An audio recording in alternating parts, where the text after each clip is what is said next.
Hello students. So today we are going to start a new chapter from our class 9 CBSE motion. Okay तो class 9 CBSE के लिए important तो है ही, और इसके साथ साथ और बाकी के भी जैसे क्लास 9 फाउंडेशन के लिए भी काम आ जाएगा, और बाकी फिर हायर क्लास के लिए भी काम आ जाएगा, क्योंकि बहुत बेसिक टर्मिनोलॉजी मैंने इसमें एक्सप्लेन की है. ठीक है, we will keep the lecture very short because सारे बेसिक टर्मिनोलॉजी मैंने एक्सप्लेन किए इसमें, और फिर धीरे धीरे नेक्स्ट लेक्चर में हम इसको बढ़ाएंगे. ठीक है, चलो तो करते स्टार्ट अभी. मोशन, सबसे पहले टाइटल को डिकोड करते हैं. ठीक है, what is exactly when we say that body is in motion, so what does exactly mean कि बॉडी मोशन में है.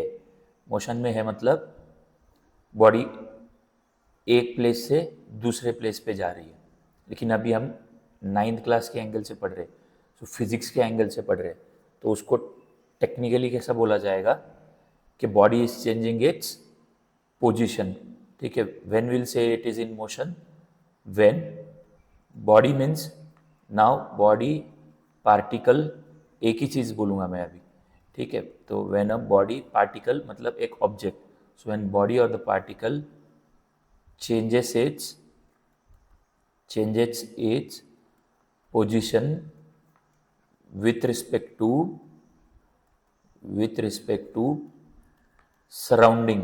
तो with respect to surrounding and with respect to time, surrounding and with respect to time, this is very important. मतलब ये technically ये बहुत ज़रूरी है. सिर्फ बॉडी चेंज कर रही पोजीशन ऐसे बोल के नहीं चलेगा. बॉडी चेंज कर रही है position with respect to its surrounding and with respect to time. आया समझ में? तो बॉडी ने क्या करना चाहिए, एक प्लेस से दूसरे प्लेस पे जाना चाहिए, है ना, लेकिन उसके सराउंडिंग के अकॉर्डिंग, है ना, with respect to surrounding and with respect to time ऐसे जाना चाहिए. तो वैसे ही मोशन और उसके साथ एक कंसेप्ट है रेस्ट. तो इसका मतलब when the particle does not change its position. Simple definition क्या आएगी, when particle does not change its position, when the particle does not change its position with respect to its surrounding and time. ठीक है, तो with respect to its surrounding and time, तो इस हिसाब से वो पोजीशन चेंज कर रही है क्या नहीं, इस हिसाब से हम डिसाइड कर सकते हैं कि whether the body is in rest और इन मोशन. तो सबसे बेसिक कंसेप्ट तो यही है, रेस्ट और मोशन की.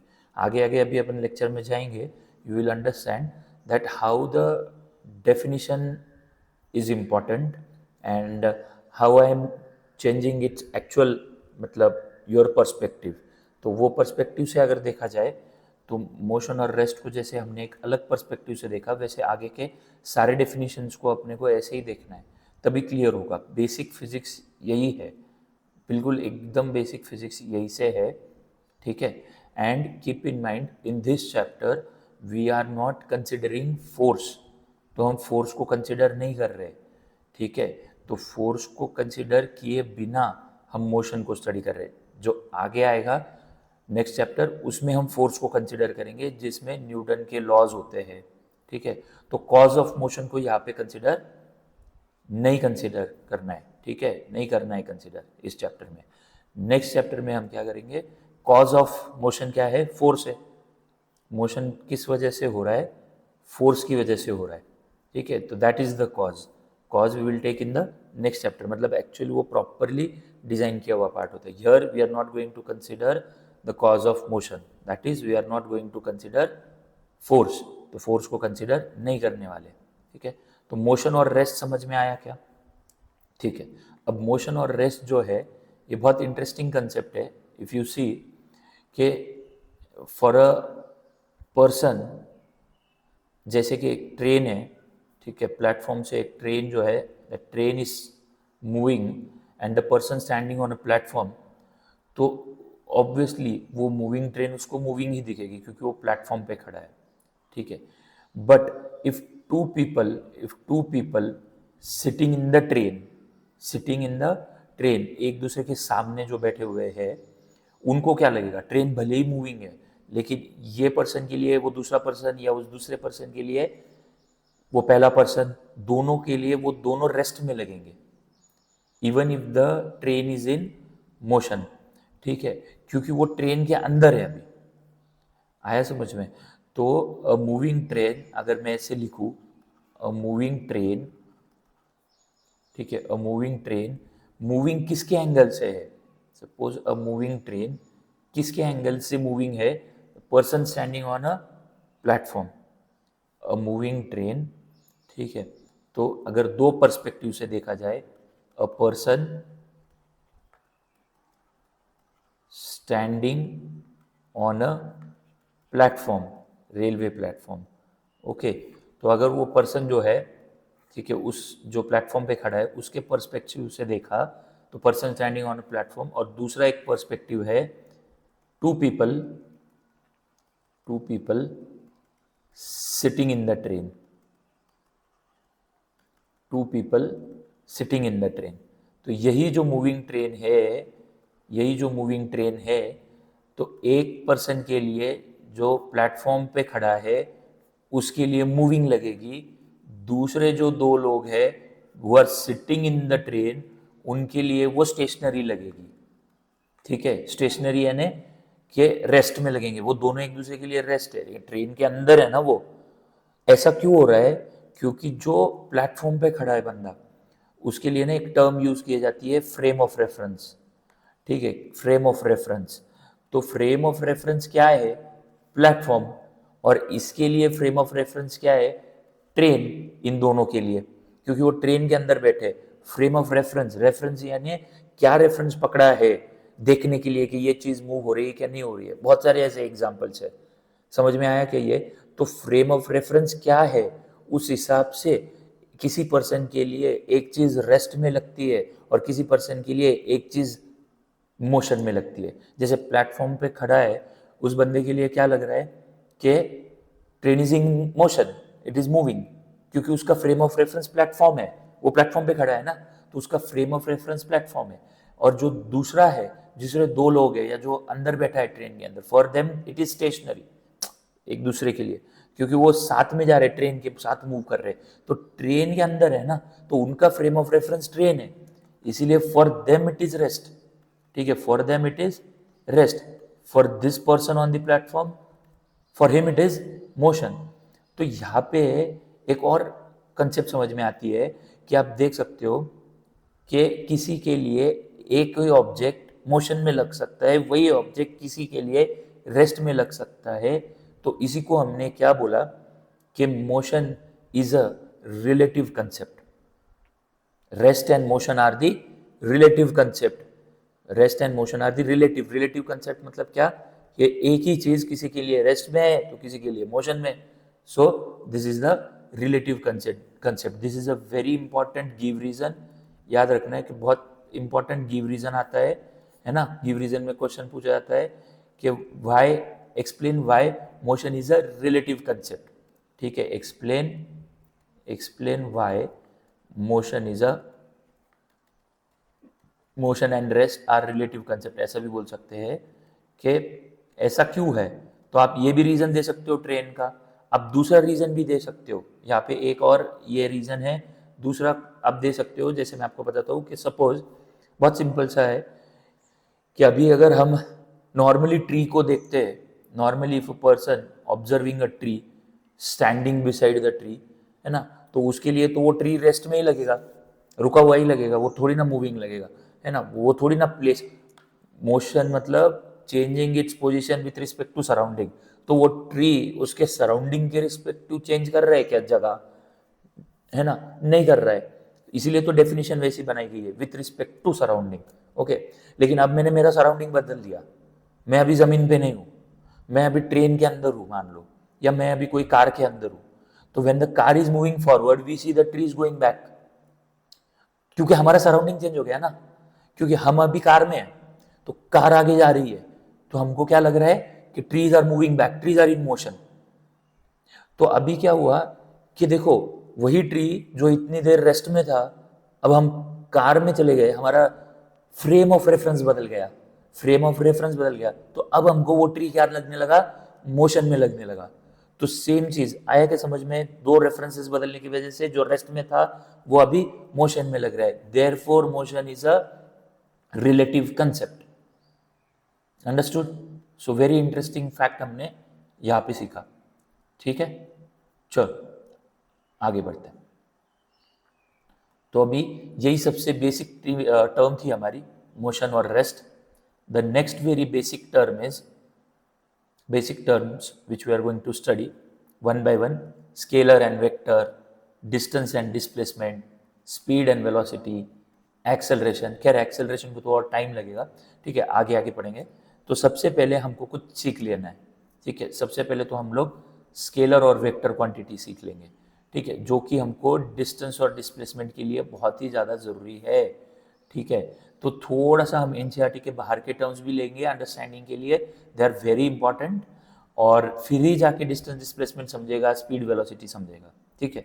तो सबसे बेसिक डेफिनेशन जो आपने सुना भी होगा शायद लोअर क्लास में, ठीक है, हम उसको अच्छे से देखते हैं और क्लैरिटी से समझ लेते हैं कि what is scalar quantity, what is scalar quantity and what is vector quantity. तो सबसे पहले हमने तो ऐसी डेफिनेशन पढ़ी हुई है, लेकिन शायद आपको उसका अच्छे से मीनिंग क्लियर नहीं हुआ होगा, तो अभी क्लियर हो जाएगा।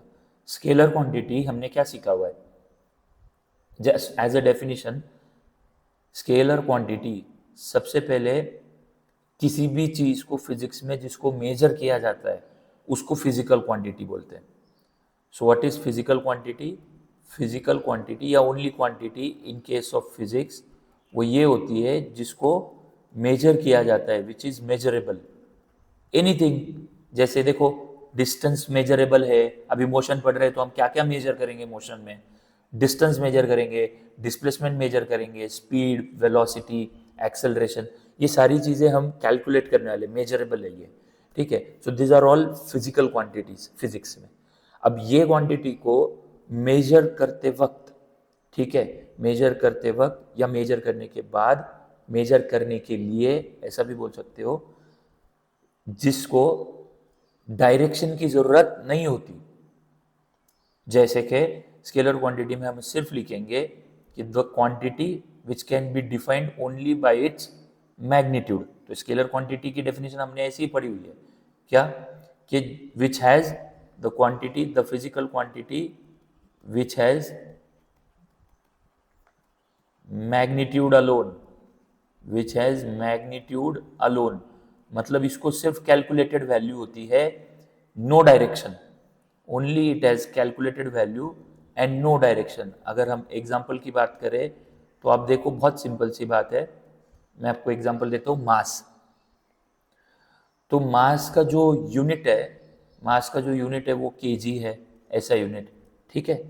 तो केजी में जब हम मेजर करते हैं, मान लो कि you go to the shopkeeper, shopkeeper के पास जाके आप कुछ भी उसको मांग रहे हो, जैसे कि आप उसको मांग रहे हो 10 केजी ऑफ शुगर, ठीक है, 10 केजी शुगर मांगोगे, तो आप उसको 10 केजी जब शुगर मांगोगे तो आपको उसकी डायरेक्शन डिफाइन करनी पड़ती है क्या शुगर मांगने के लिए, कि 10 केजी शुगर ईस्ट में दे दो, 10 केजी शुगर वेस्ट में दे दो, 10 केजी शुगर राइट में दे दो, ऐसा थोड़ी ना बोलना पड़ता है। 10 केजी शुगर सिर्फ 10 केजी बोलना पड़ता है, means this only part, so this only part is magnitude. Understood now clearly? ठीक है, तो that is it has no direction, only magnitude. Okay, वही अगर मैं आपको वेक्टर क्वांटिटी बताऊं तो इजीली समझ में आ जाएगा वेक्टर क्वांटिटी में क्या होगा। फॉर एग्जांपल, पहले डेफिनेशन लिखते हैं, द क्वांटिटी विच हैज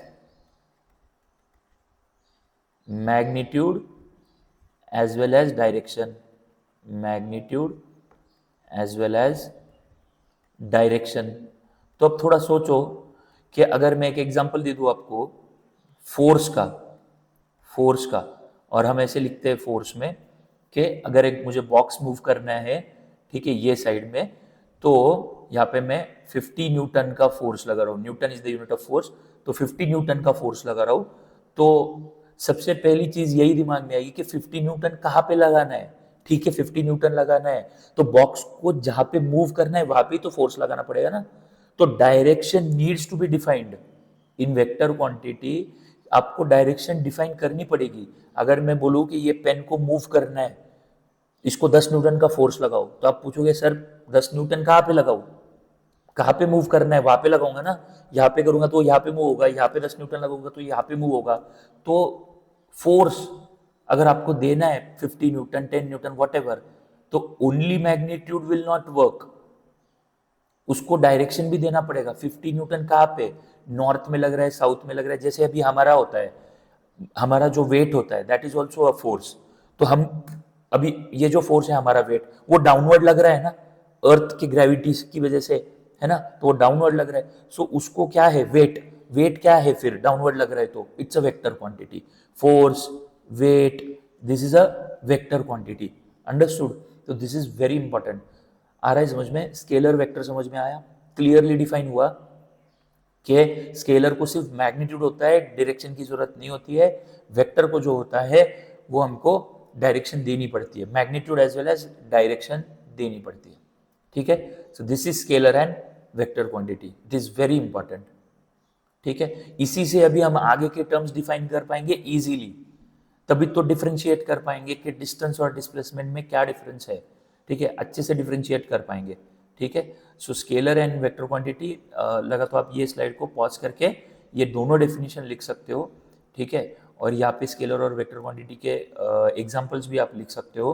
ठीक है, तो I hope the scalar and vector quantity is clear to you. ठीक है, तो scalar quantity only magnitude and vector quantity जिसको होता है मैग्नीट्यूड प्लस डायरेक्शन। ठीक है, तो ऐसे हमारे पास एग्जांपल है फोर्स के, फोर्स, ठीक है, वेट, और जो अभी हम सीखने वाले हैं तो डिस्प्लेसमेंट यहां पे आ जाएगा। ठीक है, वेलोसिटी यहां पे आ जाएगी जो कि वेक्टर क्वांटिटी है। ओनली मैग्नीट्यूड के एग्जांपल्स है हमारे पास, जैसे मास, ठीक है, और हम जो सीखने वाले उसमें से डिस्टेंस, है ना, speed. So these are all which are only scalar quantity which do not require any direction, mass, distance, speed। ठीक है, वो सीखने वाले हम। तो स्केलर और वेक्टर क्वांटिटी समझा, तो ये मेन डिफरेंस होता है। ठीक है, जो अभी आपको आने वाले अभी ये डेफिनेशंस में समझ में आ जाएगा। ठीक है, चलो फटाफट मूव करते हैं। अभी हमारे एक्चुअल इंपॉर्टेंट डेफिनेशंस यहाँ से स्टार्ट होते हैं। रेस्ट मोशन समझ में आया, रेस्ट मोशन रिलेटिव कंसेप्ट वो भी समझ में आया, स्केलर वेक्टर क्वांटिटी भी। I hope it is clear now. So quickly moving to distance and displacement। बहुत सिंपल है। ठीक है, अब हमने स्केलर वेक्टर सीख लिया है, तो अब distance displacement is very easy for us now. See, first of all distance definition wise तो देखेंगे ही, कंसेप्ट वाइज भी देखेंगे कि डिस्टेंस क्या है। ठीक है, डिस्टेंस ट्रैवल कर रहे हैं, ऑब्वियसली ऑब्जेक्ट मोशन में होगा तो डिस्टेंस ट्रैवल करेगा, रेस्ट में होगा तो नहीं करेगा। वो तो हमने पढ़ लिया है कि रेस्ट मतलब सराउंडिंग के अकॉर्डिंग चेंज नहीं कर रहा है पोजीशन, तो ऑब्वियसली मोशन में होगा। तो ऑब्जेक्ट जो है वो डिस्टेंस ट्रैवल करेगा जब मोशन में आया तो। ठीक है, अब वो डिस्टेंस ट्रैवल कर रहा है तो वो एक्चुअल उसका जो पाथ है, एक्चुअल पाथ, ठीक है, तो एक्चुअल जो इसका पाथ है, ए पोजीशन से ऑब्जेक्ट निकला और बी पोजीशन पे, अभी मैं ऑब्जेक्ट को पार्टिकल भी बोलूंगा, बॉडी भी बोलूंगा कभी कभी। ठीक है, ये याद रखना। ठीक है, तो डिस्टेंस का मतलब क्या कि ऑब्जेक्ट ए से निकला और बी पे जाके रुका, this is the initial position. ठीक है, पहले एक ध्यान दो, initial position and this is final position. तो ए पॉइंट से उसका स्टार्टिंग पॉइंट है और ये उसका पाथ है, ये पाथ है, दिस इज द पाथ। ठीक है, ये पाथ से वो ट्रेवल किया। अब ये एक्चुअल पाथ है उसका, this is the actual path of travelling. ठीक है, एक्चुअल पाथ ऑफ ट्रेवलिंग। तो इस एक्चुअल पाथ से ये ट्रेवल करके गया। तो भी ऐसा लंबा चला गया है, तो मान लो कि इसको 100 मीटर्स लगा, ये पाथ जो है ये 100 मीटर का है, ठीक है। बस इस एक्चुअल पाथ को जाना ही डिस्टेंस बोलते हैं, इस एक्चुअल पाथ को जाना ही डिस्टेंस बोलते हैं, ठीक है। ए से बी तक इस डिस्टेंस से गया है कि उसको 100 मीटर लगा, ये जो कर्व पाथ मैंने बताया वो, जो कर्व पाथ मैंने बताया वो, दैट इज डिस्टेंस। ओके, तो डेफिनेशन हम आगे लिखेंगे, ये डिस्टेंस समझा, पहले समझ लेते हैं। फिर डिस्प्लेसमेंट क्या है? तो डिस्प्लेसमेंट जो है यही लेते हैं, ए से बी वो पोजीशन पे गया, ए से बी पोजीशन पे गया वो पार्टिकल या बॉडी, उसने जो एक्चुअल पाथ ट्रैवल किया ये वाला 100 मीटर वाला, ये वाला जो है ये उसका एक्चुअल पाथ, ये डिस्टेंस है। और अगर मैं चाहूँ तो मैं ऐसे भी तो जा सकता हूँ ना, डायरेक्टली स्ट्रेट भी तो जा सकता हूँ, ऐसे ऐसे स्ट्रेट जा सकता हूँ मैं सीधा, ए से बी तो जाना है ना, तो I can take this path also, no, I can take this path also, what is the problem in that, A से बी ही जाना है ना। तो आपको नहीं लगता कि ये 100 मीटर से ये छोटा पाथ होगा, रेड वाला जो मैंने मार्क किया है वो, ऑब्वियसली। और ये वाला अगर मैं देखूं ऐसे ऐसे घूम के और फिर बी पे चले जाऊं, तो आपको नहीं लगता कि ये और भी बहुत बड़ा पाथ होगा? यस, तो I can take any path, no doubt, ठीक है। हम ऐसे भी ए से बी जा सकते हैं, हम ऐसे भी जा सकते हैं, हम ऐसे भी जा सकते हैं, ये रेड वाला, तो हम कोई भी पाथ ले सकते हैं, पाथ के बारे में प्रॉब्लम नहीं है, समझो बात को, पाथ के बारे में कोई प्रॉब्लम नहीं, you can take any route to reach the position B, okay. लेकिन ये जो एनी रूट में से आपको जो शॉर्टेस्ट रूट लग रहा है, तो वो शॉर्टेस्ट रूट हमेशा क्या होगा? डिस्प्लेसमेंट, द शॉर्टेस्ट डिस्टेंस, ये वाला। और कभी भी आप देखो, जब आप शॉर्टेस्ट की बात कर रहे हो, शॉर्टेस्ट जाना है आपको, तो वो तो हमेशा स्ट्रेट लाइन ही होगा ना, ठीक है। तो डिस्प्लेसमेंट क्या होगा? शॉर्टेस्ट डिस्टेंस होगा, जो कि ऑलवेज स्ट्रेट लाइन ही होगी, which will always be a straight line, ठीक है। ये हमेशा एक स्ट्रेट लाइन ही होगी, समझ रहे हैं क्या? ठीक है, तो शॉर्टेस्ट डिस्टेंस कभी भी स्ट्रेट लाइन से ही तो नापा जाएगा, this is the shortest distance, जो कि ये 60 मीटर में ही हो रहा है। ये अगर आप देखो इतना लंबा पाथ, तो ये 350, सपोज ये 350 मीटर लग रहा है, ये 100 मीटर लग रहा है, लेकिन ये शॉर्टेस्ट है 60 metre. So what is displacement? Displacement is the shortest distance. What is distance? Distance क्या है? Distance is the actual path travel, actual path travelled by the body, actual path travelled, this is actual path, okay. ये वाला, तो ये वाला जो है ये वाला एक्चुअल पाथ है, या इसके लिए डिस्टेंस ये है, ठीक है। किसके लिए डिस्टेंस है? ये जो बड़ा 350 मीटर का, तो ये तो कुछ भी हो सकता है, ये भी क्या है? ये भी डिस्टेंस ही है। जैसे मान लो कि ये ए से बी गया, this is path number 1, this is path number 2 and this is path number 3, तो 3 जो है हमारा वो शॉर्टेस्ट है ना 60 मीटर, जो स्ट्रेट लाइन भी है, वो डिस्प्लेसमेंट है। तो अभी जो हमने स्केलर वेक्टर सीखा उसको रिलेट करते हैं। अब सोचो स्केलर वेक्टर में, therefore in distance why you will be calling it as a scalar quantity, क्योंकि देखो ना, कोई भी डायरेक्शन ले ली, 1 2 और कोई भी ले सकता है, पूरा स्क्रीन पे इधर से घूम के भी बी पे पहुंच सकता है, तो मुझे कोई डायरेक्शन नहीं बतानी है। लेकिन अगर आपको ये 60 मीटर वाला स्ट्रेट दिखाना है, straight straight A to B, जो मैंने बोला कि it should always be a straight line, ऐसे मैंने बोला, तो मुझे उसको डायरेक्शन डिफाइन करनी पड़ेगी ना, कि भाई तू यही डायरेक्शन में जा। कौन से डायरेक्शन में? देखो ये वाली डायरेक्शन में जाएगा, बराबर से स्ट्रेट लाइन जाएगा, तो ही बी तक पहुंचेगा स्ट्रेट लाइन। तो मुझे ये डायरेक्शन डिफाइन करनी पड़ रही है ना डिस्प्लेसमेंट के लिए। यस, मुझे डायरेक्शन डिफाइन करनी पड़ रही है, therefore it is a vector quantity, this is a scalar quantity, distance is a scalar, जिसमें डायरेक्शन नहीं है, कोई भी पाथ से जा सकते हो, नो डायरेक्शन, तो हुआ कि नहीं स्केलर। और डिस्प्लेसमेंट क्या हुआ? फिर मुझे स्ट्रेट लाइन पाथ करना पड़ेगा, शॉर्टेस्ट करना पड़ेगा, इसीलिए वो डायरेक्शन डिफाइन करनी पड़ेगी, तभी तो शॉर्टेस्ट निकल के आएगा ये वाला। Therefore this is the displacement, therefore this is the vector quantity. I hope this is understood clearly. Interesting है ये, समझ में आ रहा है डिस्टेंस डिस्प्लेसमेंट? ठीक है, मैं और इंटरेस्टिंग एक एग्जांपल लेता हूँ। Take a very good example, you will understand. ठीक है, जैसे a person moving from point A, मान लो उसका घर है, ठीक है, ए से मूव कर रहा है, ऑफिस जाना है उसको, ठीक है, तो यहाँ से ऑफिस इसका यहाँ पे ओ पॉइंट पे, ठीक है, और मान लो ये राइट एंगल है, ठीक है, और बी पॉइंट से होते हुए जा रहा है, ठीक है, बी पॉइंट से होते हुए जा रहा है, दिस इज 3 मीटर, और यहाँ पे गया दिस इज 4 मीटर।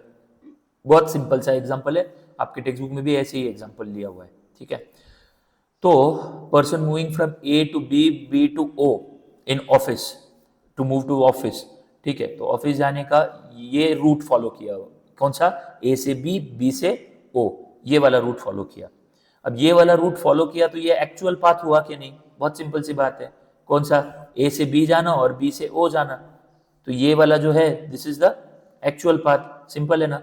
तो अगर मैं एक्चुअल पाथ इसका कैलकुलेट करूं तो वो क्या हुआ, ए से बी गया और फिर बी से ओ गया, so therefore how much he has travelled, इसको एक्चुअल पाथ को मैं क्या बोलता हूं, हमने क्या सीखा, distance, 3 + 4 metre, so he has traveled 7 meters. So what is the distance in this case? In this case the distance is 7 meter. Very simple thing, understood? ये हुआ उसका एक्चुअल पाथ। अब मुझे बताओ कि आप बोलोगे सर ये तो डायरेक्शन डिफाइन किया इसको, हाँ लेकिन ये उसका एक्चुअल पाथ के लिए किया, मुझे शॉर्टेस्ट अगर चाहिए तो उसके लिए डायरेक्शन डिफाइन ये करना पड़ेगा ना, शॉर्टेस्ट अगर मुझे चाहिए तो, okay, I draw straight line. तो देखो शॉर्टेस्ट तो वो ऐसे भी तो जा सकता है, we know that hypotenuse is the longest side, बराबर है, लेकिन इन दोनों से लॉन्गेस्ट है, लेकिन इन दोनों को मिला के तो ये तो शॉर्ट ही बनेगी ना।